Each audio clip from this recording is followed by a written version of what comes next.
Цай уугцоор радио нэвтрүүлэг. Сайн мэцхан өрхөмдөд сонсогчдоо та бүхэндээ өдөө мэндийг хүргэе. Их Монгол радио 7 хоног бүрийн даваа, лавг, баасан гараг бүр сонсогч та бүхэндээ цай уугцоор удгуурн зохиолын цаг нэвтрүүлгээ өргөн барьдаг байгаа. Бид энэхүү нэвтрүүлгээр зохиолч Хишиг Нэмийн Дулам Сүрэнгийн Учрах тавилан 2 дугаар дэвтрийг аль биесны эрхтэйгээр та бүхэндээ хүргэж байгаа. Ингээд зохиолынхаа үргэлжлэлийг шууд эфирээс үргэлжлүүлэн хүлээн аван сонсноо.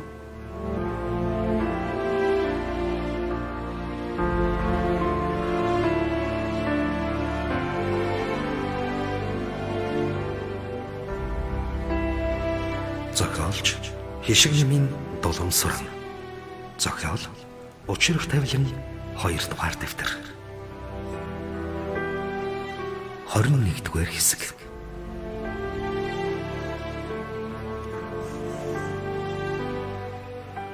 Халуунаа Монголдо ирээд нэг л дасаж өгөхгүй байсаар хэдэн сарыг арт автлаа.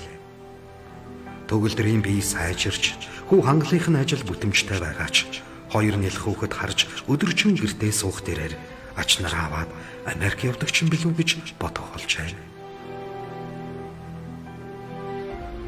Уг нь ганц 2 сар болоод хүүхдүүдээ ирж авна гэсэн хүүбэр хоёроос нь ойрд сурагч хэмжээж алга.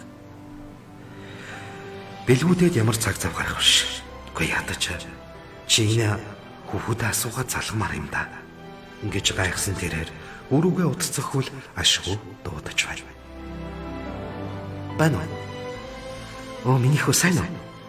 Сайн. Та сайн уу ээж? Өнөөдрөөс би та нартайгаа ярих гэж бодож байсан. Ашгүй та өөрөө холбогдлоо. За, гариг ирэхс хоёр сайн уу? Сайн. Энэ хоёр манд ажгүй байцгааж л байна. Ивидээ өрсөв. Ээж авийнхаа санаж л байгаа бах та. Танаа хоёр намайг хормоодоод тэнтэнс тунтаргээд унаж босоод явж л байна. Одооноос биеийнхээ юмыг булгаацалдаад эд бужигндаг болоод байгаа. Хамаг юм онгичж, наас цааш гаргаж шидэлсэн их л ажилтай хүмүүс гэд инээд алдахт нь хүүхдүүд нь сайн байгааг сонсож санаа намарсан билгүй дээ. За заашгүй дээч минь. Аав нь хүүхдүүдээ санаад жаахан хэцүү л байна. За та минь ядарч байна уу? Аавын би сайн уу? Аав нь сайн байгаа. Ойр зүрийн юм хийгээд надад ганц тусдын болдог хүн. Яг ганцаараа хүн бол танаа хоёр хүүхдийг харж өсгөнө гэдэг бол чанга юм аа. Тэр ч тийм багш. Та нарыгаа ядраачлаа.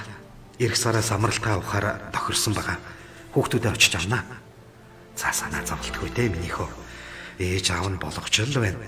Ажил төрлөө сайн зохицуулаарай. Жиний сайн уу? Нэвтрүүлгийн эндээс үзээд байдаг юм ойрт харсангүй. Ажил нь сайн бидтэй.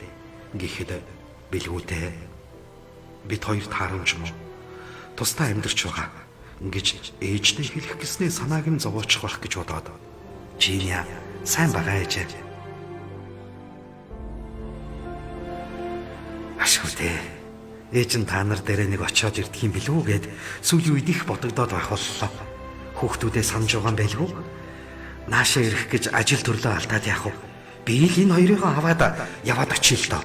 Ингэсэнд ээжигээ юу юугүй хүрээд ирч чадах хүн гэдгийг мэдэж байгаа болохоор бэлгүүтэй сандран үгүй та аавыг өрхөд яах гэж байгаа. Би өөрөө л яваад чи жиний хараа амжихгүй хаа. Ажил ихтэй байгаа. Гэвэл халуунаа. За.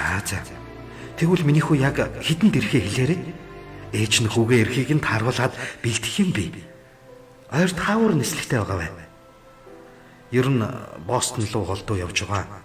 Нэг хэсэгтээ ганц чиглэлтэй л нисэх баг.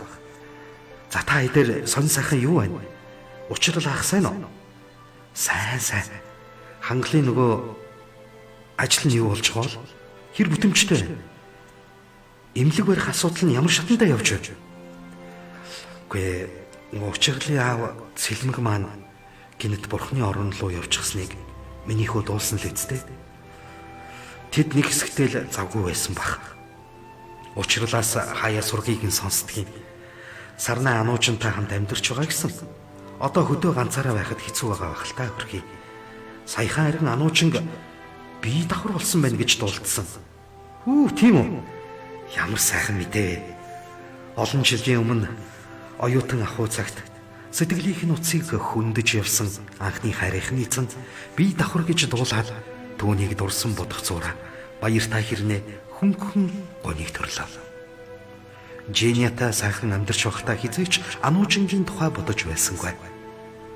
Амьдралд бүдэрч хизүүхэн цаг мөч тулгарн ганцаардан гуниглах үед хүн өнгөрснөд дурсан хайрлан дурлаж явсан нэгнээ үгүйлэн санддаг нь гайхмаар. Бэлгүүдээ ч бас тийм байдалтай ануужинг санагалзан гэгэлзэж байлаа. Сарнаагч тэгвэл удахгүй имээ болох нь дээ. Ануучин маань гайгүй сайн хүнтэй суусан зурагд олдсон. Алцахгүй баха. Угийн сэргэлэн охин байсан. Одоо ч хിവэрээ биз? Тэгээд ч нэр төртөө сайн яваа гэж хэлэхдээ түүнийг өөрийн болгож чадаагүй дээ би түүхэн харамсав. Ануужин чинь ярих юмгүй мундаг хүүхээ. Нэрээ имлэг гиснээс хангал саяхан шинэ имлэгийн зөвшөөрөл холбогдох бичиг баримтууд нь бүтсэн гэж байсан. Барилгын ажил нь дуусах төхөж байгаа баха. Ирэх хаврын сүүл гэхэд нээлттэй хийхээр бүгд л чармаан ажиллаж байна. Сарнаач ханыхан сүүлчийн хүсэлтийг биелүүлнэ гээд хөргөн мөнгөний тал дээр байгаа бүхнээ л гаргаж байгаа гэсэн. Чингүн учрал хоёр гол асуудлуудыг нь хариуцаж байгаа бах. Гэхдээ Чингүн оролцохоосоо оролцохгүй нэх юм уу? Ануужингийн ах Чингүн үү? Тийм ээ. Миний хүчин таних үлээ. Ануужин та нэг ангид сурч байсан. Учрал ахын талаар мэдхээс гэр бүлийн тийм сайн мэдэхгүй. Хөрмөн дээр нөгөө сарна ихчийг том хүү Чингүнийг нь хальт харснаас цаашгүй дээ. Харахгүй минийхөө. Нарийн учрыг нь яаж мэдэх вүлээ? Гүй нэрээ учрал ах нисгтээ ажиллаж байгаа үстэй. Сүүлийн хэдэн сар ер холбогдсонгүй. Ажлаа хийгээд хажуугаар нь шинэ эмнэлгийн ажил гээд завгүй л хүн байх шиг байна лээ. Ээж нь ч бас ойрдуулцаагүй. Тэднийг инхүү уцаар ярилцаж байх зур хүн ирж байгаа бололтоо бэлгүүтэйгийн хаалганы хонх дугарлаа. Тэрээр за ээж хаалганы хонх дугарч байна. Хүүхдүүд сайн бол сэтгэл амарлаа. Дараа холбогдно гэсээр утсаа салгалаа.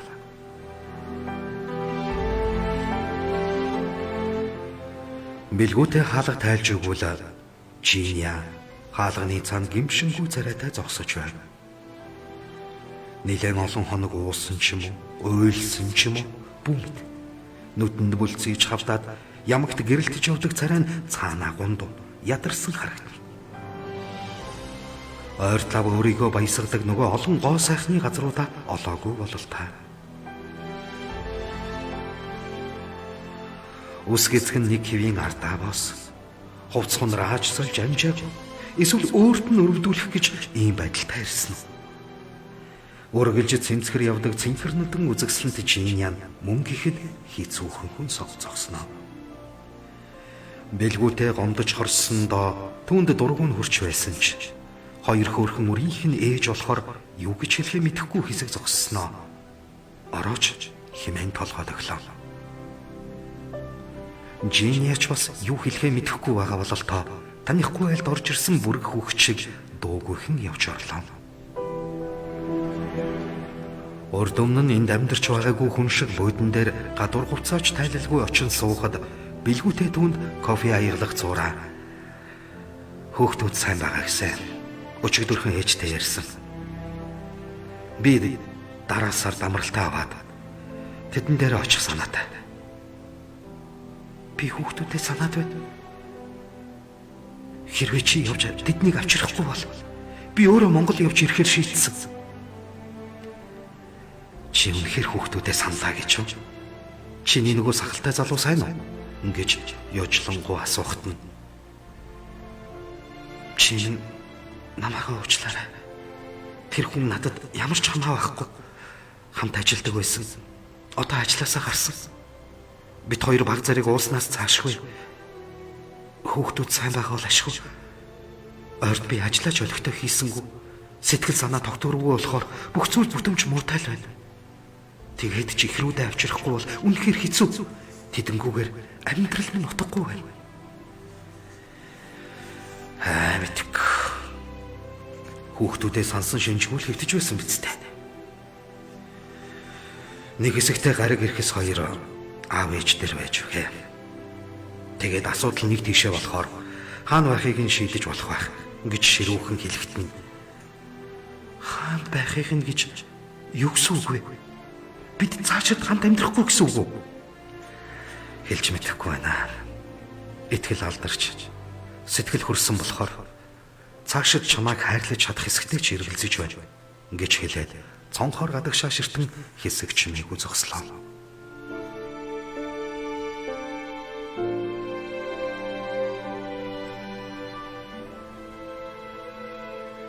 Ер нь бол чи өөрөө л буруу тавьцтай гэж хэлэх зураа бэлгүүтэй түүн рүү үзэн ядсан, уурлаж хорссон хүйтэн хүндийн нүдээр цоргох мэт харлаа. Энэ үед түүний гомдлон тайлагдаагүй ширүүн харцнаас үл ялэг далдирсан Жиния. Хүний хань байж олон хоногор гэртээ ирдэггүй. Өөрөө ч гэсэн буруутай шүү дээ. Намаа ганцхан буруутгах ямар хэрэг байна гэж болсноо Америк охтын хинэггүй шарлахгүй зан нь хөдөлж. За яах вэ? Хамт амьдрах хэсгээ өөрөө л мэд. Хүүхдүүдээ харин удахгүй ирж авна шүү гэж шулуухан хэлээд өөдрөө босож явлаа. Хэдий уурлаж бухимдан өөрийгөө өмөрсөн ч араас нь бэлгүүтэй гүрч ирэн аргадаж гойвол буцаад эвлэрэхэд бэлэн байсан. Ингэсэн ч бэлгүүтэй тэгсэнгүй. Түүнтэй учир зүгээ олж магадгүй гэж бодож ирсэн Жиния сэтгэл гонсгор хөлсний байрлуугаа явлаа. Тэр нэг өглөө Жефритэй хэвтэж багт нь бэлгүүтэй орж ирснээс хойш тэд хамтдаа байхаа болжээ. Жиния буруутай болохоор хувцас аваад гэрээсээ явахыг бэлгүүтэй шаардсан. Гэхдээ Жиния гэртээ үлдэн чи өөрөө яв гэсэн бол бэлгүүдээч тэр үед уурандаа гэрээсээ явахад бэлэн байлаа.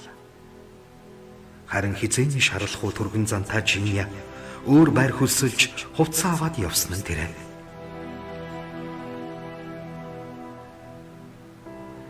Тэмүүлэн учирлыг 3 охиноосоо дутхааргүй. Зарим үед илүү ч гэмээр хайрлаж өсгсөнийг бүгд мэднэ. Хүүгээр нь хүн хийж авсан Тэмүүлэн найзгаа гинэт ертөнцийн мөнх усыг үзүүлэхэд сэтгэлийнхэн орон зай нэг талдаа эзгүүрэн хоосорч билээ. Балчир баг наснаасаа нөхөрлөж олон жилийг хамтдаа туулсан саяхан андаа алдах түүнд амаргүй байв. Эр хүн ямар ч үед барьцаалдахгүй хан хэрэм мэд сэтгэлийн хаттай байх учиртай гэдэгч андыгаа алдсан эр хүн ямар ихээр дотогшоо нурч дотроосоо энтердгийг ийм зовлон амссан хүн л ойлгох үзээ. Урд өмнө тэгтлээ анзаарч байгаагүй хэрнээ ямар их ноён нуруутай алсын бодолтой хүн байсан бит. Миний наац ч гэж бодох хүрт Тэмүүлэн сэлэнгийг өдөр бүр дурсаж байв. Тиймдээ ч учралтай хамт найзынхаа сүүлчийн хүсэлтийг биелүүлэхээр ханцуу шамлан зүтгэж байсан юм.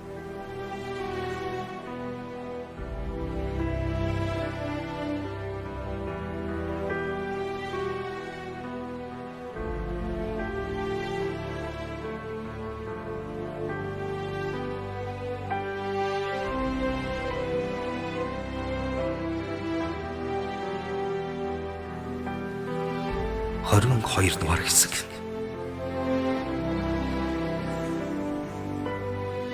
Удалгүй уран дулаан цаг ирж хотын өнгө төрөх сэргэн цэцэглэж хүмүүсийн сэтгэл санааж тайван амгалан болох цагаар Тэмүүлэнгийн эхлүүлсэн барилгын ажил дуусаж шинэхэн имлэг үүд хаалгаа нээхэд бэлэн болсон байв.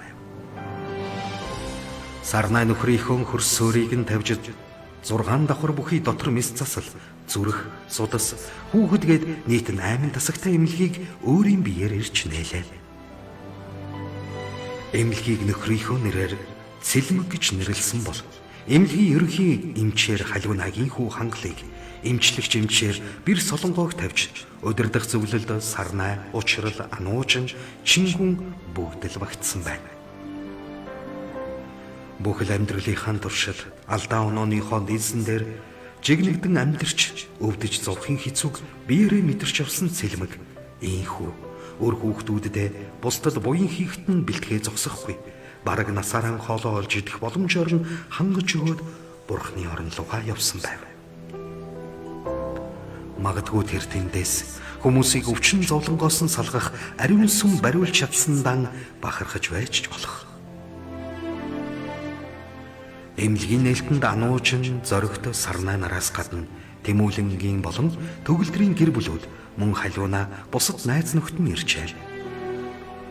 Сүүлийн жилүүдэд үр хүүхдүүдийн сайн сайхны төлөө үргэлж холбогдож байх болсон эдгээр хосууд эмнэлгийн нээлтэнд бүгд ирсэн байлаа. Хамгийн сүүлийн үеийн хийц загвар бүхий шар цэцгэн хэтэ цэнхэр өнгийн дан дэлэр гойсон ануучин анхудаа шинэ барилгын нээлтэнд тууз хайчлахаар ирж буйна. Монголдо ирээд олон сайхан дурсгал үйл явдалд оролцож байсан тэрээр аавынхаа нэрээр нэрлэгдсэн будг нь хатаагүй шинэхэн эмнэлгийг нээх болсондоо сэтгэл догтлон зогсно.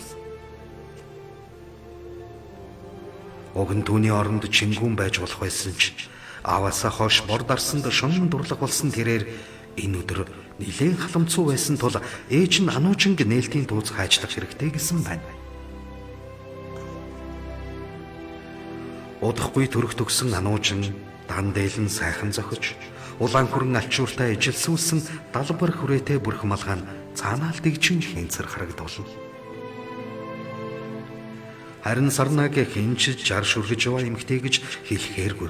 Бараг 10 насаар залуу харагдах тэрээр саарлонгийн цэцгэн гоёлтой дугуй малгай дугтуулж энгийн хэрнээ цэмцгэр харагдуулан номин ногоонгийн Монгол тэлэмсжээ. Нас ахиж яваа хүнд энэ өнгө нь хитрхи тод мэд санагдавч харин Сарнайд бол сайхан зогсон байв. Үеийнхнээсээ хамгийн залуухан харагддаг байсан халиунаа харин Монголд ирснээсээ хойш нилээд өтөлжээ. Би хаа тэгш гойлог явсан тэрээр нас ахихийн хэрээр баг зэрэг таргалсан бөгөөд нүүрэнд хүрчлээс нь эрс нэмэгдсэн байна. Харин түүний хажууд жаргал олон хүүхэд гаргасан гэхэд жавхаатай харагдаж байлаа. Энд тэнд 2-3-аараа тамхи татхан татаж, хууч хөөрхөн хөөрч зогссон ирчүүл нээлтийн ажиллагаа эхлэх үед бүгд тойрон цугларлаа. Ямар нэгэн арга хэмжээ, хурал цуглаан баяр ёслолд ганцхан саарл хослолоороо гангарах дуртай Тэмүүлэн мэддэггүй хүмүүс бол өөр хувцс юм уу гэж хэлмээр. Гэтэл үнэндээ түүнд элдв төрлийн загвартай хослолоос их юм байхгүй. Харин жаргалаас зөрөн байж өмсдөг энэ саарл хослол нь түүнд аз авчирдаг юм шиг санагдах бөгөөд сайхан ч зөгтөг байв. Шинэхэн будагны үнэр ханхалсан төв хаалганы өмнөх хийгээд дотор талыг цагаан цайвар гялалцсан өнгөтэй гантэг чулуугаар хийсэн нь хинч харахад өнгөлөг орчин үеийн эмнэлэг ийм л дүр төрхтэй байх болов уу гэмээр шинэлэг байлаа. Эмнэлгийн нээлтэнд Тэмүүлэн найзынхаа өмнөөс үг хэлхийг хүслээ. Өнөөдөр бидний хайртай найз, сайн эцэг, халамжид хань, бусдад үлгэр дуурайлал болж явсан дотны нөхрийн маань нэрээр нэрлэгдсэн энэ сайхан эмнэлгүү таалгаа нээж байна. Цэлмэг Сарнаа хоёр олон жил амралт сувиллын газар ажиллуулж, хурааж хуримтлуулсан хөрөнгө мөнгөө үр хүүхдийнхээ ирээдүй, хойч үеийнхээ сайн сайхан эрүүл амьдрахад зориулан энэхүү эмнэлгийг байгуулсан юм. Түүнийхээ хүсэл мөрөөдлийг биелүүлэхэд нь бид ч бас гар бие оролцсон ийм сайхан барилга байгууламжийг богино хугацаанд сүндэрлүүлэн босгож чадлаа. Цаашид олон арван хүнийг өвчин эмгэгээс нь салгаж, бусдын бие хийгээд сэтгэлийг амраас нь нэр төртөө нэлээд олон салбартай томоохон эмнэлэг болж өргөжнө гэдэгт итгэлтэй байна гэлээ. Түүнийг ийхүү үг хэлсний дараа ануужин учрал Сарнаа тэгээд бүгд тууцанд гар хүрч шинэхэн эмнэлгийн нээлтийн ажиллагаа эхэллээ. Эмнэлгийн дотор байдалтай танилцж явсан төгөлдөр хажуудаа яваа халиунаад хандан миний хөөч сайхан газар ажиллахантай. Хангалмаа наацтай юм. Америкта үлдэж мэрэгжил дэвшлүүлдэг юм уу гэхтэл хэдэн жил Монголд ажиллаж байгаад дуршлагтай сайн юмч болохоор үргэлжлүүлэн суралцаарай. Залуу хүнд боломж их биш шүү. Хүмүүс нутагтаа ажиллах ёстой шүү гэж дэмжиж байсан маань биелэлэн боллоо шүү лээ. Ингэсэн халиунаа. Борооны дараах мөнх шиг 40-40% эмнэлгүүд шинээр байгуулагдсан ч чанартай, өнөртгийн хувьд боломж үйлчлэгээ сайтай нь ховор. Зарим эмнэлэг нь үзлэг онцлогоо сайн хийдэг хэрнээ эмчилгээгээ бүрэн төгс хийж чаддаг.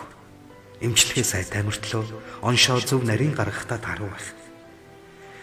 Нэг үе бодвол өвдөж зовсон хүмүүс төргөн шуурхааг нь бодоод хувийн имлэгт их ирдэг болжээ. Улсын имлэг очир дугаар нь дийлдэхгүй хിവэрэ. Нэг газар үзүүлэх санаатай цаг аавна. Бараг 7 хоногийн дараа үзүүлэх жишээ. Тэр хооронд юу ч болж болно шүү дээ. Тэр тусмаа хүүхдийн имлгүүдийн ачаалал ихтэйг яа. Ийм сайхан өндөр зэрэглэлийн чанартай гадны имлгүүдийн төвшөнд хүрч очсон тоног төхөөрөмжүүд нь дан сүүлийн үеийн чанартай имлэг нэгээр нэмэгдэнэ гэдэг сайхан ирэх шүү.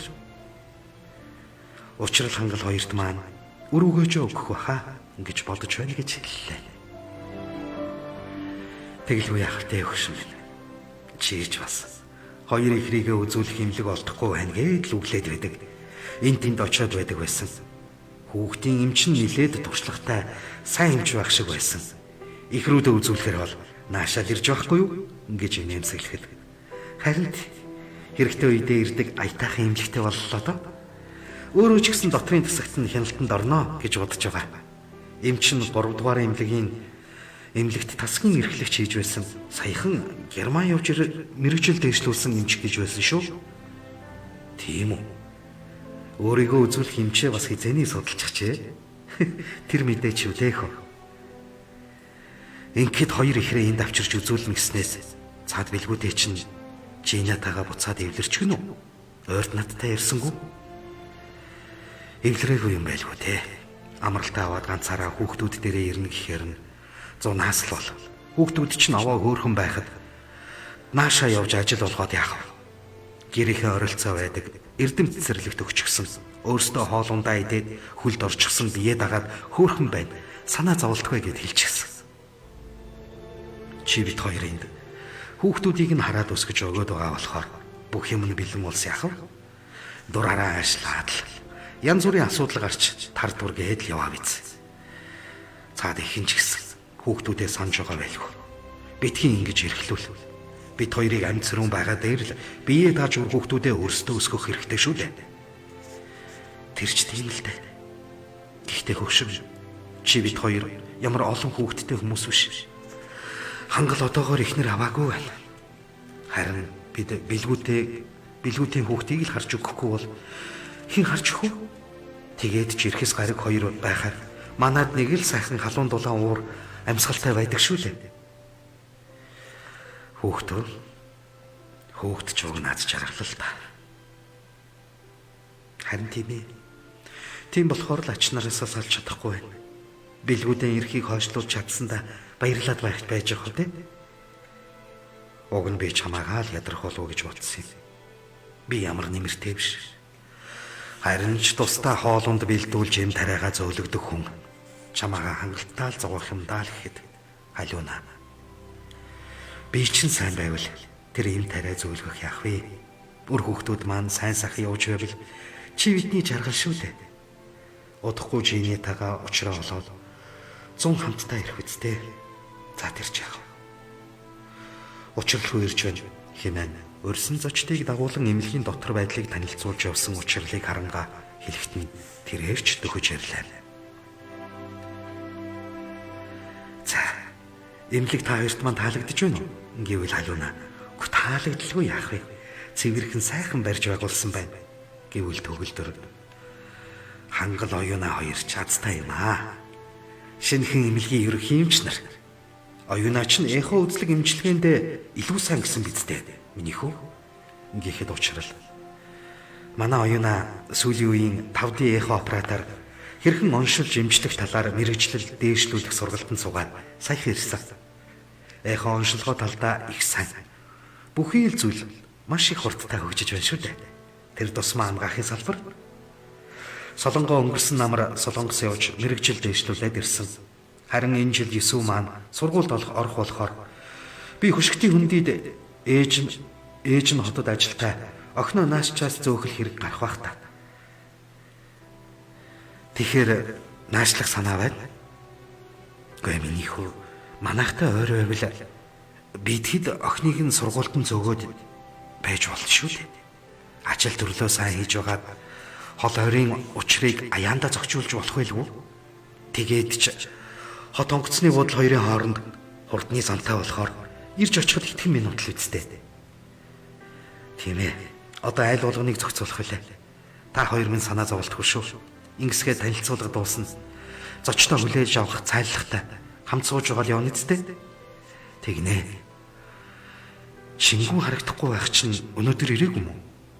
Сарнаагаас асуух гэснээ санаа зовоод ямар нэг юм болоо юу? Харин ажил төрлөөсөө гараад архитаар суугаад хэцүүхэн л байна. Их л зовоогод байгаа бол та. Сарнаагч тэгж байлаа. Ойр дуулдсангүй гэвэл халуунаа. Гүй сони юм та. Хүний хүүхдүүд янз бүр л явах юм. Чингүүч нууг нь гайгүй хүүхдсэн. Аав нь өнгөрөөд хэлж ярих хөнгөө дураараа дургиж байгаа юм болов уу та? Ихнэр аваагүй л байгаа юу? Үгүй аваагүй. За хэдүүл гарах уу? Нөгөө хэд чинь төрүүлээд явчихлаа гэж хэлээд учрал өдрөө чиглэхэд төгөлдөр халуунаа хоёр араас нь даглаа. Шинэ эмнэлгийн нээлтэнд ирсэн хүмүүс бүгд л хүлээн авалтанд оролцохоор тэндээс гарцгаалаа. Тэднийг ийхүү эмнэлгээ нээж байх хооронд бэлгүүтэй Жината бүрмөсөн салгаар шийдэн шүүхээр орж байв. Чикаго дахь мужийн шүүхэд салгар өгдлөө өгсөн тэд нэгэн дэвлэрхэн өнгөрсөн тул ийм шийдвэрт хүрчээ. Үргэлжлэл бий.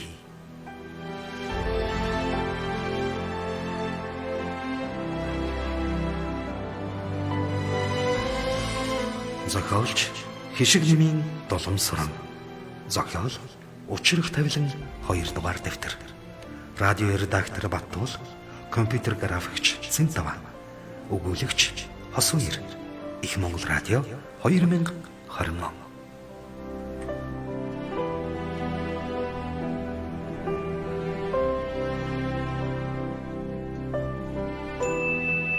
Сонсогч та бүхэн яг одоо зохиолж, сэтгүүлж, Хишиг нэмийн Дулам сүрэнгийн Учрах тавилан романы 2 дугаар дэвтрийг аль биесны зөвшөөрөлтөөр сонсож байна. Та Учрах тавилан романы 1-2 дугаар дэвтрийг бүрэн ихээр нь авч уншихыг хүсвэл 9986 1086 9986 5080 утсанд холбогдоорой. Хүргэлт үнэгүй мөн бүх номын дэлгүүрүүдээр худалдаалагдаж байна. Сонсогч та